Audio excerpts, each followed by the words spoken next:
Hello दोस्तों, आप सभी को नमस्कार।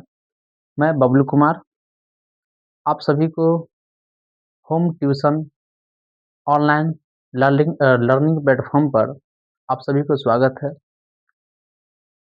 मैं क्लास 10वीं का हिंदी वर्णिका 10वां में 2 किताबें होती है हिंदी का, एक होती है गोरधुली और एक होती है वर्णिका। तो मैं वर्णिका का पाठ पहला जो कि दही वाली मगम्मा है, उसको हम जानते हैं और उसके बारे में समझते हैं और उससे मैं प्रयास करूँगा कि जितना इससे ऑब्जेक्टिव और सब्जेक्टिव बनता है, हम उसको एक ही क्लास में ख़त्म कर देंगे। तो चलते हैं, कुछ इसके लेखक हैं और इनका कहाँ घर है उसके बारे में जानते हैं, फिर हम कहानी पर आते हैं कि दही वाली मगम्मा आखिर में है क्या? और इससे आपको लगभग एग्ज़ाम में जो अब 2026 में एग्ज़ाम होने वाली है 10वीं की, उसमें आपको सब्जेक्टिव प्लस ऑब्जेक्टिव मिलाकर लगभग 5 से 6 मार्क्स मिल जाएँगे। 5 से 6 या 4, 5, 6 कह लीजिए। एक सब्जेक्टिव तो होगा ही और साथ में 2-3 ऑब्जेक्टिव मिलेगा। तो आते हैं दोस्तों, ज़्यादा देरी नहीं करते हैं और आप लोग देखिए और एक ही क्लास में आपको सब्जेक्टिव, ऑब्जेक्टिव पूरा-पूरा मिल जाएगा। चलिए हम स्टार्ट करते हैं अपनी क्लास को। क्लास 10वीं है, वर्णिका पार्ट 1 मैं फिर से याद दिला देता हूँ। पहला चैप्टर का नाम है दही वाली मगम्मा। दही वाली मगम्मा जो है ना, ये एक कहानी है, वो कहानी है आपका कन्नड़। कैसा कहानी है भाई? कन्नड़ कहानी है और इसका लेखक जो है ना, ये लेखक है श्रीनिवास। इनके लेखक कौन है? श्रीनिवास। इनके लेखक कौन है? श्रीनिवास इनके लेखक है। श्रीनिवास का पूरा नाम जो है, वो है मास्ती वेंकटेश अय्यागार। नाम क्या है? पूरा नाम इसका मास्ती वेंकटेश अय्यागार। इनका जन्म पूछे तो इनका जन्म हुआ था 6 जून 1891 में। कहाँ हुआ था? तो ये हुआ था कोलार, कर्नाटक में। कहाँ हुआ था दोस्तों? कोलार, कर्नाटक में हुआ था। अब ये बताइए, ये कहानी तो कन्नड़ है, तो कन्नड़ कहानी है तो इसको हिंदी में कैसे अनुवाद किया गया? तो हिंदी में अनुवाद करने वाले व्यक्ति थे, उनका नाम था वी आर नारायण। कौन थे? वी आर नारायण थे, जो इन्होंने कन्नड़ भाषा में दही वाली मगम्मा को हिंदी में अनुवाद किए थे। तो ये कुछ मुख्य बिंदु थे जिस पर हमने बात किया और हम अब आते हैं कहानी पे। मगम्मा कौन थी? उनका बेटा कौन थे? उसके बारे में हम समझते हैं। आइए, ये है मगम्मा। ये है मगम्मा जिसका घर था अबलूर के पास वेंकटपुर में। क्वेश्चन पूछेगा कि मगम्मा का घर कहाँ था? तो मगम्मा का घर कहाँ था? तो मगम्मा का घर था अबलूर के पास वेंकटपुर में। कहाँ था? अबलूर के पास वेंकटपुर में था। और मगम्मा कौन सा काम करती थी भाई? तो मगम्मा जो है वो काम करती थी दही बेचने वाली। कौन काम करती थी? दही बेचने वाली काम करती थी। तो दही बेचती थी। चलिए भाई, इस पर हम दही लगा देते हैं। ये टोकरी पर बेचती थी दही। क्या बेचती थी? दही। और मगम्मा जो है ना, जब दही बेचती थी तो जाती थी गाँव-गाँव बेचने, तो वो साथ में जो है वो पान सुपारी लेके जाती थी, वो खाते जाती थी पान सुपारी। तो अब आते हैं कहानी पे और ये है मगम्मा की बेटा, मगम्मा के बेटा और ये है मगम्मा के बहू, मगम्मा के बहू। पूछेगा कि मगम्मा के बहू के नाम क्या था? तो मगम्मा के बहू के नाम था नजम्मा। क्या नाम था? नजम्मा। और ये मगम्मा के पोता है। बुक में पोता का ज़िक्र नहीं किया गया है कि पोता का नाम क्या था, तो मैं भी यहाँ पर सिर्फ़ लिखता हूँ कि मगम्मा का पोता है। अब क्या करते हैं, अब दोस्तों स्टार्ट करते हैं कि यहाँ से मगम्मा जो है वो दही बेचती है। अब दही बेचती है तो वो रोज़ दही बेचने का काम करती है और उसका दिन ऐसे ही व्यतीत होता है। अपना दही बेचकर आती है, साथ में अपने मगम्मा अपने बेटा और बहू के साथ अपने घर में रहती है।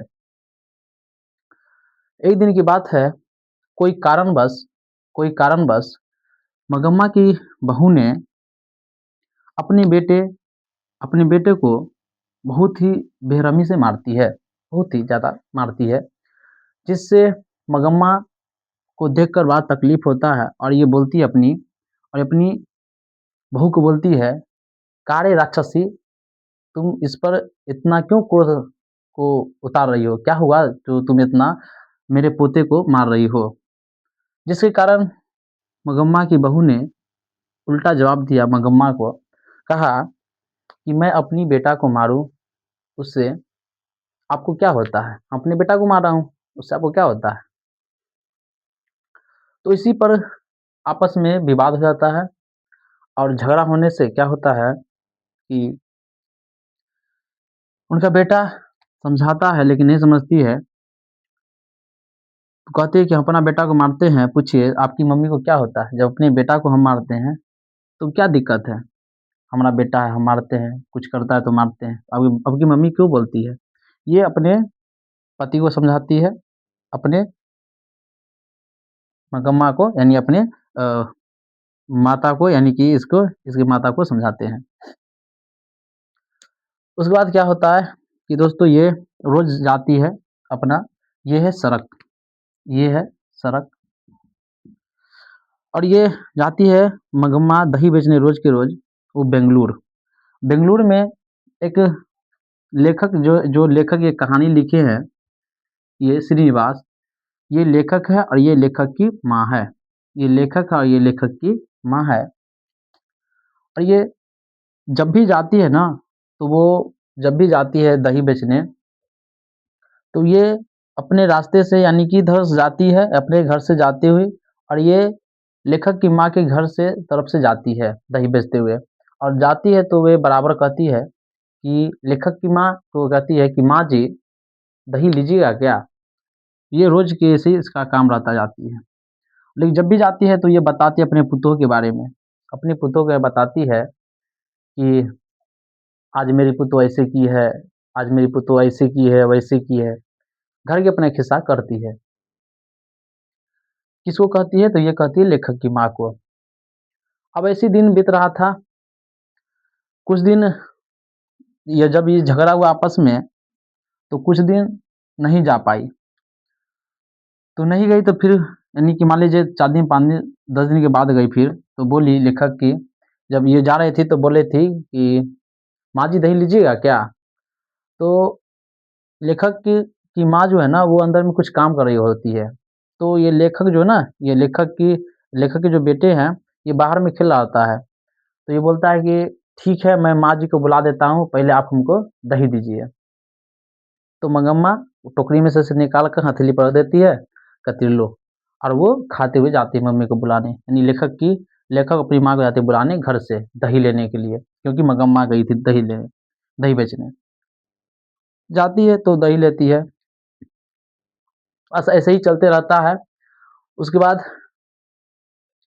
कुछ दिन बाद क्या होता है, झगड़ा होने के बाद ये जो है ये अपने बेटे और बहू जो है इसको अलग कर देती है, मंगम्मा को अलग कर देती है। मंगम्मा अकेले रहने लगती है और मायूस हो जाती है कि मेरा बेटा अलग कर दिया है। अब मंगम्मा क्या होता है कि मंगम्मा के पास रहता है पैसा, मंगम्मा के पास रहता है पैसा। तो मंगम्मा के पास पैसा था ये तो अलग हो जाती है, तो जब पैसा कमाती है तो ये किसी को देवे नहीं करती है। लेकिन इससे पहले क्या करती थी कि मंगम्मा जो है जब भी दही बेच कर आती थी घर, तो अपने पोते के लिए मिठाई लेकर आती थी। पूछेगा क्वेश्चन कि मंगम्मा जो है रोज़ दही बेचकर जब घर वापस आती थी, तो क्या चीज़ लेकर आती थी? तो याद रखिएगा मिठाई लेकर आती है अपने पोते के लिए। अब ज़ाहिर-सी बात है कि जब भी कोई आदमी अगर काम करते हैं, तो अपने घर के लिए कुछ न कुछ लेकर आते हैं, तो वो लेकर आती थी मिठाई।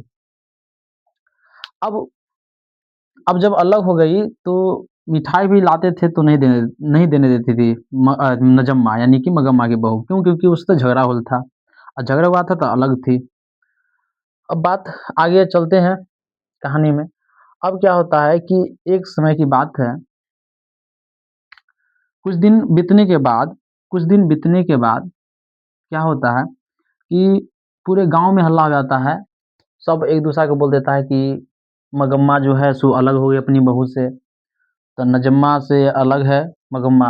अब अलग है तो इसके पास पैसा होगा, दही बेचती है तो। अब पैसा रहता है तो सोचता है एक वही कुछ दूर पर कुछ लोग ताश उस खेलते रहता है। ताश उस खेलता है तो एक उसी में एक जुआरी है, उसका नाम है रंगप्पा। उसका नाम है रंगप्पा। पूछेगा कि रंगप्पा कौन था? तो रंगप्पा एक शौकीन मिजाज का जो है जुआरी था। अब दोस्तों हम आगे चलते हैं। तो ये मगम्मा ऐसी दही बेचने के लिए जा रहे थे तो रंगप्पा जो है कहा कि का रे मगम्मा, सो सुनते हैं तुम्हारे घर में झगड़ा हो गया है। तुम्हारे तुम्हारे जो बेटे और बहू है वो तुमसे अलग हो गई है। तो बोलती है तो क्या करे? अब अलग हो गए तो हम लोग क्या कर सकते हैं? तो रंगप्पा बोलता है तुम जो पैसा कमाती हो सो क्या करती हो? सो हमको पैसा उधार में चाहिए, हमको पैसा दो उधार में। तो मगम्मा जो है वो डर जाती है। क्यों डरती है? क्योंकि उसको 1-2 दिन पहले से ही उसको पीछा करता है। पहला दिन कहता है कि मगम्मा तुम्हारे पास सुपारी है? सुपारी, क्योंकि ये सुपारी खाती है, पान सुपारी। तो माँगता है कि सुपारी है तो दो, सुपारी खा लेता है। और 1-2 दिन के बाद कहता है कि तुम हमको पैसा दो। अब पैसा जो माँगता है उसे कहाँ माँगता है? वो पैसा माँगता है आपको, एक कुआँ है। जब ये जाती है ना, जब भी जाती है तो एक कुआँ है जहाँ पर सुनसान कुआँ रहता है, उसी से रास्ता जाता है। उसी से रास्ता जाता है ना, तो वहीं पर अरमाई की कुआँ है। पूछेगा पूछेगा दोस्तों कि मगम्मा को ना रंगप्पा कहाँ पे बैठा लेता है। तो वो बैठा लेता है, कहता है, "अरे मगम्मा, यहाँ बैठ पहले, मतलब बैठो यहाँ पर। अब बैठ के पहले तुम कुछ हमको दो खाने के लिए, यानी 5 सुपारी दो।" तो यहाँ बैठा लेता है। तो वो था अरमाई के कुआँ, और जब भी जाता है तो अरमाई के कुआँ के पास से ही जाता है। यहाँ पर उसको हाथ भी पकड़ लेता है। हाथ पकड़ने के बाद वो कहता है कि से तुमको पैसा-वैसा दे दो उधार में, हम तुमको बाद में चुका देंगे। तो दोस्तों वो नहीं देती है और चले जाते हैं लेखक की माँ के पास। और वो डरते-डरते जाता है। वो बहुत डर जाती है और जाती है, कहती है कि माँ जी देखिए ना, आप जो है ना, मेरे पास पैसा है सो पैसा आप रख लीजिए। क्योंकि हम जब भी आते हैं तो एक जुआरी जो है हमसे बार-बार पैसा माँगता है और हमको बहुत डर लगता है। तो लेखक की माँ कहती है कि ठीक है, अभी तुम पैसा हम कहाँ रखे, सो हम अपने पति से पूछकर तुमको पैसा अपना बैंक में रखवा देंगे।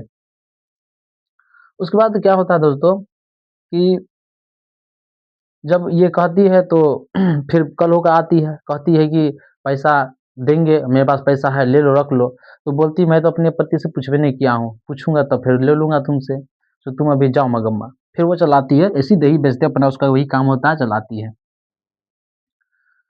2-3 दिन बाद जाती है तो सोचती है इतना पैसा है, हमको बड़ा शौक है मखमल का ये पहनने के लिए, ब्लाउज़ पहनने के लिए, उसमें दिए हुआ है बुक में, मखमल का उसको पहनने का बहुत शौक होता है ब्लाउज़।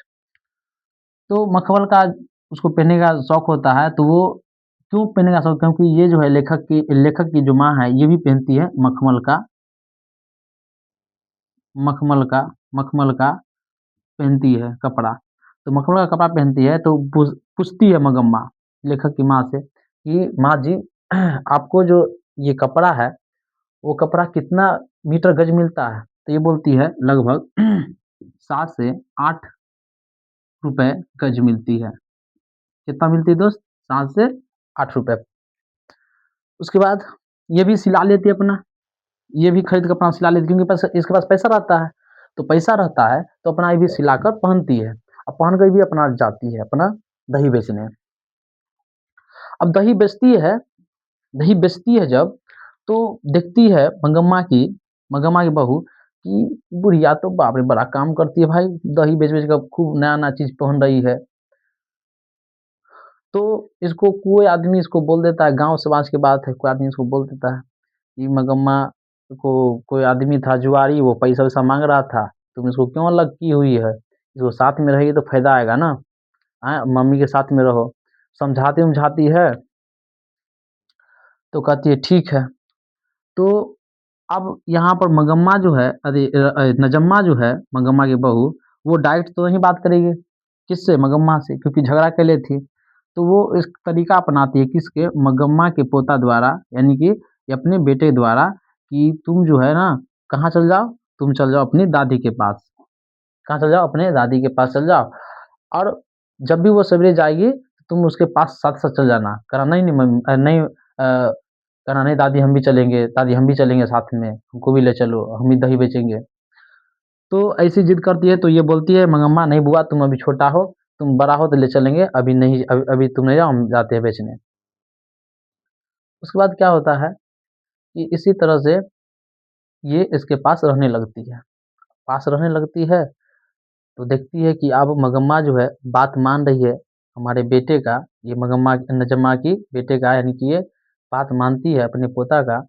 तो ये बोलती है कि माँ जी, हमसे तो गलती हो ही गया, तो आप क्या कीजिए, आप हमारे साथ रहिए, आप हमारे साथ रहिए। सो हम साथ में रहेंगे और साथ में ही दही बेचेंगे। सो माँ जी आप बूढ़े भी हो गए हैं, तो आप रहने दीजिए, हमको ले चलिए, हम चलेंगे साथ में और 2 आदमी मिलकर क्या करेंगे? दही को बेचेंगे। तो कहती चलो ठीक है। तो इसको क्या करती है, उसके बाद क्या करती है कि नजम्मा जो है, वो अपने ऊपर क्या करती है, दही रख लेती है। कहती है माँ जी अब आप आराम कीजिए, अब हम दही बेचेंगे। तो बाद में कौन दही बेचती है? नजम्मा, और उसको पूरा रास्ता दिखा देती है। पूरा रास्ता क्या करती है? दिखा देती है। यही कहानी था दोस्तों। मैं बहुत शॉर्ट में बताया हूँ, इसमें कुछ और कहानी कुछ और था, लेकिन शॉर्ट में बताया हूँ। आपको इससे क्वेश्चन पूरा मिल जाएगा, आपको इससे पूरा क्वेश्चन मिल जाएगा। तो हम इसका ऑब्जेक्टिव अभी देख लेते हैं। कुछ क्वेश्चन ऑब्जेक्टिव है उसका हम देख लेते हैं वन शॉट में। वन लाइन क्वेश्चन देखते हैं, उसमें आप लोग पूरा-पूरा समझ जाइएगा।